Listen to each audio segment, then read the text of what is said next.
देवाचा गुहेला. हा भाव त्या ठिकाणी जागृत झाल्याबरोबर देवाला सुद्धा यावं लागतं. अंतकरणाचा भाव जोपर्यंत जागृत होत नाही तोपर्यंत देवाची त्या ठिकाणी प्राप्ती होत नाही. आणि तो जागृत होण्यासाठी काय करावं लागेल तर अखंड अविरतपणे त्या ठिकाणी भगवंताचं नामस्मरण करावं लागेल. तुकोबरा ते सांगतात अभंगाचं दुसरं चरण.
साधू संतांनी एवढं सोपं नामस्मरण सांगितलं. तुकोबराय म्हणतात नाम संकीर्तन साधन पै सोपे जळतील पापे न लगती जावे मनांतरा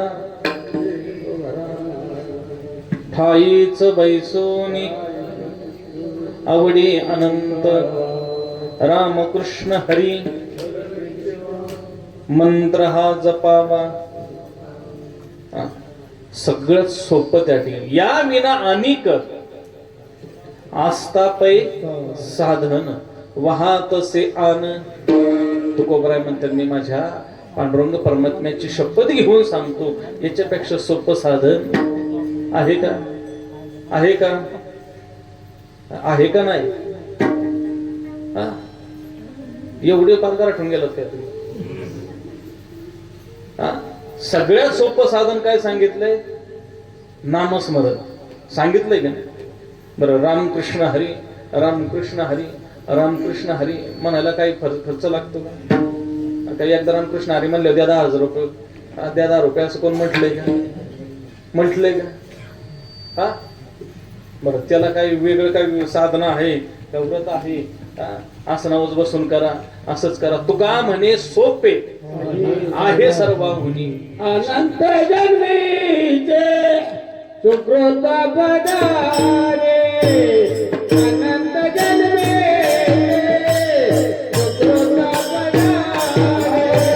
अनंत जन्मीचे सुकृत बदारे. अनंत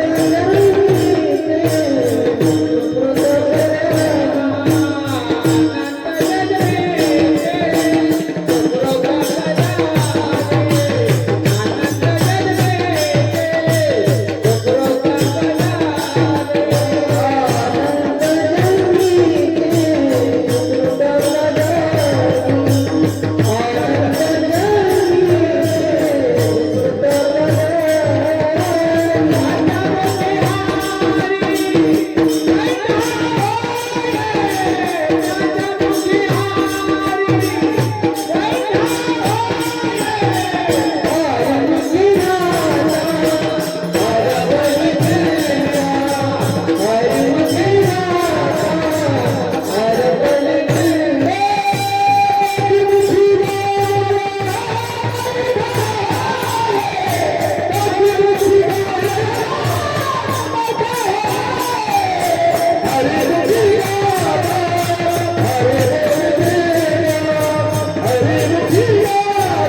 सगळ्यात सोपं काय सांगितलं असेल तर नामस्मरण सांगितलं. उठता बैसता हरी बोला, कोणतेही क्रिया करत असताना त्या ठिकाणी हरी बोला.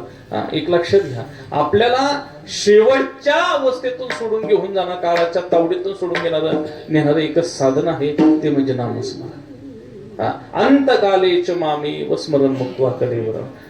शेवटच्या क्षणासाठी त्या ठिकाणी परमार्थ करायचा. का करायचा? कारण शेवटच्या क्षणाला भगवंताचं नामस्मरण आपल्या मुखामध्ये आलं पाहिजे. आणि तुकोबरायांनी अविरतपणे त्या ठिकाणी नामस्मरण केलं. मग आपणही नामस्मरण करणं गरजेचं आहे. बरं, आपण सगळं काही करतो परंतु देवाचं नाव घेत नाही. देवाचं नाव घेतो आपण, पण आपल्या सवडीनुसार घेतो. बरोबर का नाही? देवाचं नामस्मरण घेतो आपण, परंतु कसं? सवडीनुसार. कारण मी हमेशा विचारत सांगत असतो, देवाची आपल्याला गरज आहे का, आवड आहे? कसं?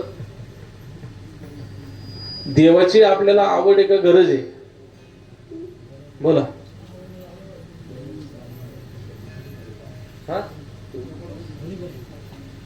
काय झालंय काय नेमकं तुम्हाला? काय कमी पडले? देवाची आपल्याला आवड आहे का गरज आहे? बोला. दुसरं काय असतं तर कसे हल्ला असतात, बोलला असतात. होय, काय देवाची आपल्याला? देवाचे काय आहे आपल्याला? नीट सांगा. देवाची आपल्याला काय आहे? गरज आहे का नाही? देवाचे काय आपल्याला गरज आहे? देवाची आवड आहे का आपल्याला?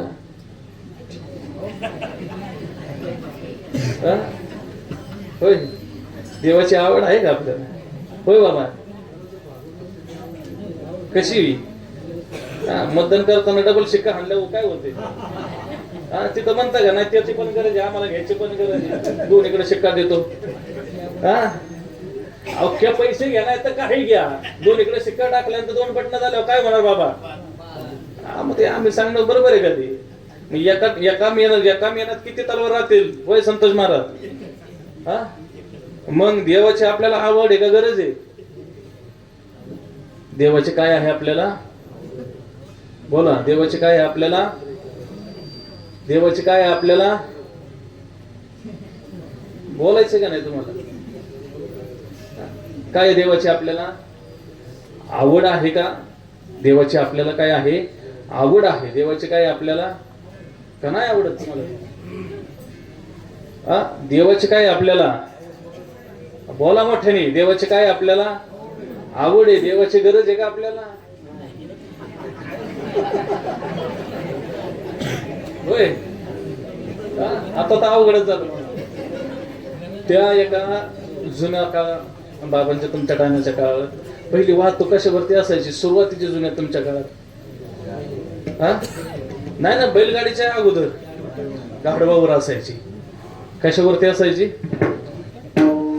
आठवत असेल तुम्हाला ते काळ? गाढवावरती. काही असत तर ते कशावरती न्यायचं? गाढवावरती. असं ते काय सावकारांनी त्याच्याकडे गाढव होतं आणि कुत्रं होतं. ते काय माल वाहतूक करायचे, काय न्यायचं म्हणलं की त्यांनी ते गाढवाच्या पाठीवरती टाकायचं, ते पाठवून द्यायचं. ते सगळं दिवसभर काम, सगळा व्यवहार ते कशावरती व्हायचा? गाढवावरती. तो आपला सकाळी फेरफटक्याला गेला तो मालक, ते येताना त्या दुकानातून एक बिस्किटचा पुडा घेऊन यायचा. कोणासाठी? कोणासाठी? आता हे तरी कळतंय का नाही? कोणासाठी? कोणासाठी? कुत्र्यासाठी. मग ते आणलं की ते कुत्र्याने मालकाला पाहिलं की पळत यायचं, मालक त्याच्या अंगावरती उडी मारायचं कुत्र. मग त्या मालकाने त्याला जवळ घ्यायचं, अंगावरून हात फिरवायचा, मग त्याला असं कवटाळून धरायचं, त्याच्या संग थोडस धिंगा मस्ती करायचं, त्याला द्यायचं आपलं बिस्किट, ते खायचं, ते निघून जायचं. असा दररोजचा नित्यक्रम चालू होता. कोणाचा? मालकाचा आणि कुत्र्याचा. हे बरेच दिवस पाहिल्यानंतर एक दिवस गाढवाने विचार केला. कुणी? बोला. कुणी? काय विचार केला? की आपण दिवस रात्र कष्ट करतो, संपूर्ण सगळं अख्खं काय असेल त्याचे काम असेल त्यांनी मग वाळू देऊ, वीट देऊ, दुनियाचे काही काम आपण एवढं दिवसभर थकून जातोय, पण बिचारा मालकाने कधी कौतुकाची थाप सुद्धा आपल्या अंगावरती आतापर्यंत टाकली नाही. हा विचार कोणी केला? कोणी केला? गाढवाने केला. मग बराच वेळ विचार केल्यानंतर त्याच्या डोक्यात आलं की जसं कुत्रं मालकासंग वागते तसं आपण वागत नाही, त्याच्यामुळं मालक आपल्यावरती प्रेम करीत नाही. उद्यापासून जसं कुत्रं वागते तसं आपण करू. कुणी विचार केला? कुणी? गाढवा. मालक दिसल्याबरोबर हे तडदिशी उठून उभं राहिलं.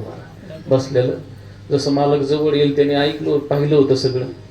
कुत्रं वरडायला सुरुवात करायचं. बरोबर कुत्रं म्हणजे लाडाने ओरडत, तर ह्याने वरडायला सुरुवात केल्यानंतर घरातली सगळीच जागी झाली. जसं जवळ येईल अजून जोरात जोरात वरडायला लागले. तर नुसतं वरडत नाही तर शिपूट हलवायला लागलं. तर ते कुत्र्याचं पाहिलं फार सगळंच अख्खं बॉडी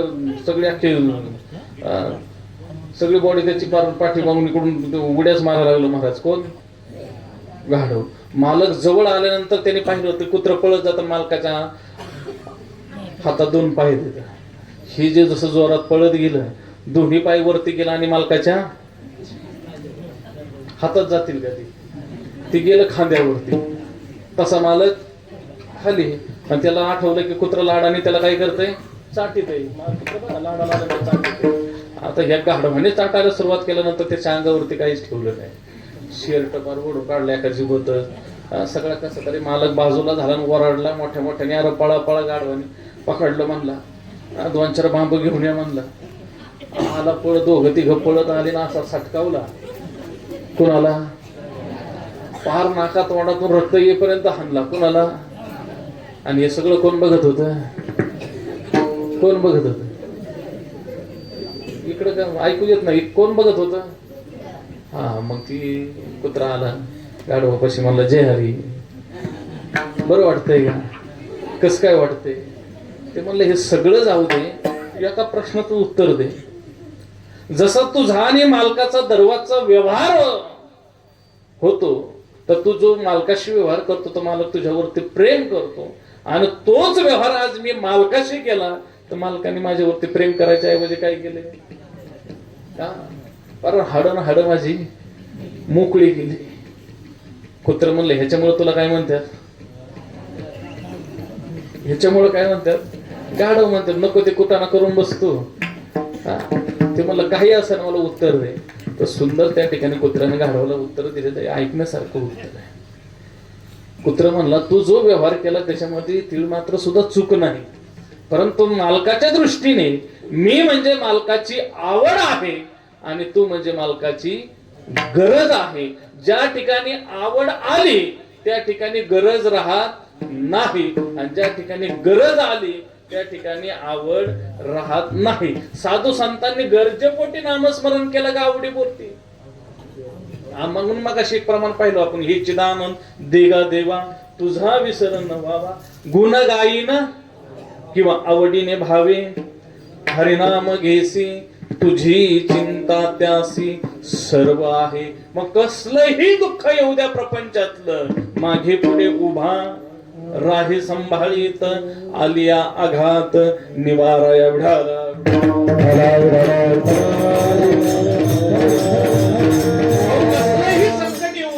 एकदा का आवडीनं त्या ठिकाणी भगवंताचं नामस्मरण केलं आणि ते अविरतपणे त्या ठिकाणी नामस्मरण जर आवडीनं जर चालू ठेवलं तर कसल्याही प्रसंगाला त्या ठिकाणी भगवंत मागं पुढं पाहत नाही. मग ते कसलंही किती खालच्या दर्जाचा त्या ठिकाणी प्रसंग पडू द्या.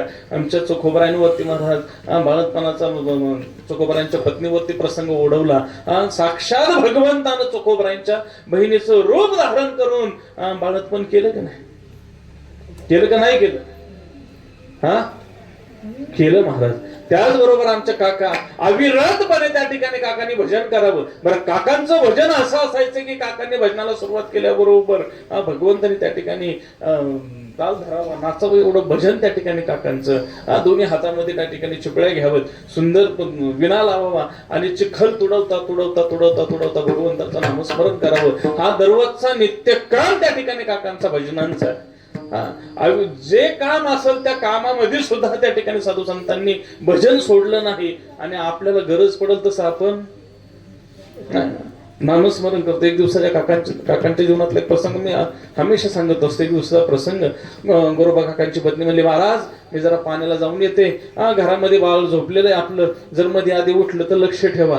पत्नी गेली त्या ठिकाणी, काकी पाण्यासाठी निघून गेल्या.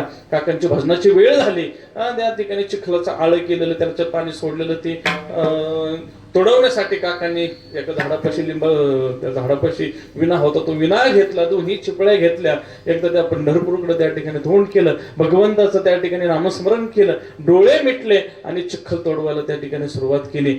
सुंदर दोन्ही हातामध्ये चिपळ्या आहेत, गळ्यामध्ये विना आहे, लावणी मृदुंग श्रुतिटाळ घोष सेव ब्रह्मरस आवडी. नामस्मरणातून त्या ठिकाणी ब्रह्मरस त्या ठिकाणी सेवन काकांना त्या ठिकाणी नामस्मरण करायला सुरुवात केली. महाराज विठ्ठल माझा माझा माझा माझा विठ्ठल माझा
विठ्ठल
बोला काकांनी भजन करावं विकू द्या आणि पांडुरंग परमात्म्याने त्या ठिकाणी विटेवर उडी मारावी. काकांच्या भजनामध्ये ताल राहावा आणि पांडुरंग परमात्म्याने त्या ठिकाणी नाचत नाचत भजन करावं. ही ताकद काकांच्या भजनाची होती. काकांचे पत्नी पाण्यासाठी गेलेले. काकांनी दोन्ही डोळे बंद केलेले, हातामध्ये दोन्ही चिपळ्या, गळ्यामध्ये वीण आहे आणि पांडुरंग परमात्म्याचं नामस्मरण चालू आहे. नामस्मरण चालू केल्याबरोबर घरामध्ये झोपलेलं लेकरू उठलं, आई म्हणून त्या ठिकाणी रडायला सुरुवात केली. रांगत रांगत आई करत करत करत आई आई आई आई करत करत करत रांगत रांगत बाहेर आलं. आपली आई कुठं दिसली का पाहण्याचा प्रयत्न केला, परंतु आई दिसत नाही, परंतु बाबा दिसतात. रडत रडत रांगत रांगत आपल्या बाबांपाशी ते लेकरू गेलं आणि बाबांना आवाज देऊ लागलं, बाबा बाबा बाबा, परंतु काकांना काही आठवत नाही. समाधीस्थ अवस्थेमध्ये जाऊन भजन चालू आहे मला. त्या आळ्याकडे जायचा प्रयत्न त्या लेकरांनी केला. कसं तरी ते चिखलाचं आळं चढून लेकरू बाबापाशी गेलं. बाबाच्या पायाला हात लावणार तेवढ्यात एक पाय वरती झालेला काकांचा आपल्याच लेकराच्या मानगुटावर पडला. कसं पोरग चिखलात दाबलं गेलं. दुसरा पाय लेकराच्या पाठीवरती पडला. पूर्ण लेकरू त्या ठिकाणी चिखलामध्ये दाबलं गेलं. पाहता पाहता लेकरू पायाने तोडून गतप्राण झालं. नाका तोंडातून त्या ठिकाणी रक्ताच्या चिळकांड्या उतरल्या. गतप्राण लेकरू होऊन गेलं. परंतु भजन मात्र सुरू आहे मला. भजनामध्ये खंड नाही. पाणी घेऊन काकांची पत्नी आली. डोक्यावरचा मान खाली ठेवती ना ठेवती तिचं लक्ष आपल्या लेकराकडे गेलं. तिथं लेकरू दिसलं नाही. काळजात धक निश्चित झालं. माझं बाळ परत गेलं. घाबरी झाली माझं लेकरू कुठं दिसतंय का? हे बाळा, हे सोन्या, हे बाबड्या म्हणून आवाज देऊ लागली. इकडे तिकडे पाहू लागली. माझं लेकरू कुठं दिसतंय का? घामा घोम झाली. लेकराला त्या ठिकाणी आवाज देते. डोळ्यातून अश्रू सुरू झाले. इकडे तिकडे पाहते, आवाज देते, मोठ्या मोठ्यानं फिरते. उन्हाच्या तानात त्या ठिकाणी पायाला खडे टोचतात, काटे टोचतात, तरी तू आपल्या लेकराचा शोध घेते. नंतर तिच्या लक्षात आलं, मी जाताना महाराजांना सांगितलं होतं काकांना, लेकरू जर उठलं तर लक्ष राहू द्या. याला कदाचित त्यांच्याकडे तर गेलं नाही ना. पटकन गेली, पळत गेली. अहो महाराज, आपले लेकरू कुठे? महाराज काठी माहित नाही महाराज. समाधीस्थ अवस्थेचं ते भजन चालू आहे महाराज. धन धन धन धन धन पायानं त्या ठिकाणी चिखल तोडवायचं काम चालू आहे आणि त्या उड्याच ताकदीनं त्या ठिकाणी भजन चालू आहे. हा आवाज देत असताना पायाकडे लक्ष गेलं तर दोन पाय लेकराच्या वरती आलेले दिसल्याबरोबर, हे माझ्या लेकरा म्हणून दान दिशाने महाराजच्या चिखलात तिने आपलं शरीर टाकलं आणि त्या चिखलातून मासाचा गोळा आपलं लेकरू बाहेर काढलं. पटा पटा पटा पटा पटा पटा मुक्या घेते. त्याची छातीला कवटळते, मुक्या घेते, छातीला कवटळते, मुक्या घेते. मोठ्या मोठ्याने आक्रोश करते, हे माझ्या बाबड्या, हे माझ्या सोन्या, हे लेकरा, हे आवाज देते. परंतु लेकरू गतप्राण होऊन पडलेले. आवाज ऐकून सगळी लोक गोळा झाली, परंतु भजन बंद नाही. लक्षात आलं का? लेकराला बाजूला ठेवलं. एवढा मोठा आक्रोश झाला तरी हा माणूस भजन बंद करत नाही, जागेवरती येत नाही. तशाच राग रागाने गेले. काकांना दना हलवायला सुरुवात केलं. अहो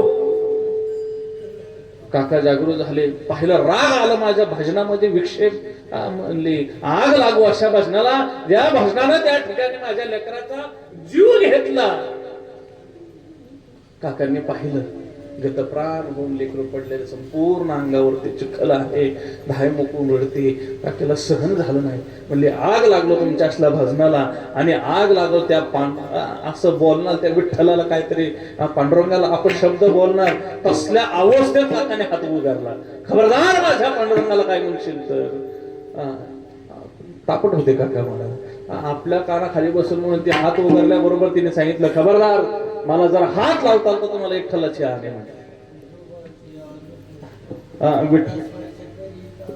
विठोबाची आन तुम्हा अंगा स्पर्श करिता, गौरबा तत्वता फिरे मागे. माघारी फिरले. म्हणले, ठीक आहे, नाही तुला हात लावणार म्हटलं. दिवसामागून दिवस गेले. ही गोष्ट सासऱ्याच्या कानावरती गेली. कोणाच्या? अजून एक मुलगी होती. तिचंही लग्न लावून दिलं काकांबरोबर. आता मग चांगला लग्नाचा मोठा कार्यक्रम सोहळा पार पडला आणि मग सगळी लोक जात असताना शेवटचा कार्यक्रम कशाचा असतो? पाया पडायचा असतो. माहित नाही काय? हा माहित नाही. मग एवढं गप बघत आहे माझ्याकडे. मग ते लोक मग आले की जवळ आशीर्वाद देणं, माता माऊल्या तोंडावर हात फिरवणं, लाड कौतुक करणं. तसं फिरत फिरत ही जोडी कुणाकडे आली? कुणाकडं? काकांनी ते सासऱ्याकडे गेले. मग सासऱ्याच्या दोघे पाया पडल्यानंतर सासऱ्याने बसव का नाही? काय म्हणले? हा काय म्हणले काका सासऱ्याच्या पाया पडायला गेलं? जशी पहिले सांभाळली हा तसं हिला सांभाळ करा. आता पहिले कशामुळं तिला हात लावायचा नाही म्हणून दुसरी केली, सासऱ्याने आशीर्वाद काय दिला, जशी पहिली सांभाळली तशी दुसरी सांभाळा. दोन्ही बाजूला दोन. आता शेवटची आगाव असते पाठीमागची असं म्हणतात. ती म्हणली काका आपल्याला हात लावत नाही ना, मग आपण झोपेतच हात धरू म्हणले दोघी. काकांना रात्री जाग आली तर पाहिले पत्नीच्या हाताकडे दोन्ही आपले हात गेले. माझ्या पांडुरंगाच्या शब्दाला वचनामध्ये खोट आली, म्हणले या हाताचं काय काम नाही. पहा संत महात्मे जागृत अवस्थेत तर जागृत आहेत, परंतु झोपेत सुद्धा शरीर त्या ठिकाणी त्यांचं ताकद मला हे ताकद ते नामस्मरणाची. म्हणले शरीराने मला काय केलं, धगा दिला हाताने. सकाळी वेळेवरती धन दिशेने दोन्ही हात तोडून टाकले, तुंडे झाले. आणि खूप मोठी सुंदर कथा ना की पुन्हा भगवंत येऊन त्या ठिकाणी काम करू लागले. पण एक दिवस राबुळात गेल्यानंतर पंढरपूरला नामदेवरायाचं कीर्तन चालू होतं आणि कीर्तनचं मध्यवर्ती आल्यानंतर महाराजांनी सांगितलं सगळ्यांनी एकदा हात वरती करा. मग काकाने सुद्धा असा हात वरती गेला, तुंडे हात, बरोबर का नाही. आता इथं ज्यांना हात आहे त्यांनी सुद्धा वरती हात करा. मी बोललेलं लक्षात नाही आलं का तुमच्या, ज्यांना हात आहे त्यांनी हात वरती करा. बघा आता एवढा मोठा कार्यकर्त्याने सुंदर मंडप दिला, थंडी वाजू नये म्हणून एवढा पडदा वाढलाय तरी सुद्धा थंडी वाजली. ज्यांना हात आहे त्यांनी एकदा हात वरती करा आणि सुंदर त्या ठिकाणी भजन करा एकदा, पुन्हा एकदा. विठ्ठल माझा माझा माझा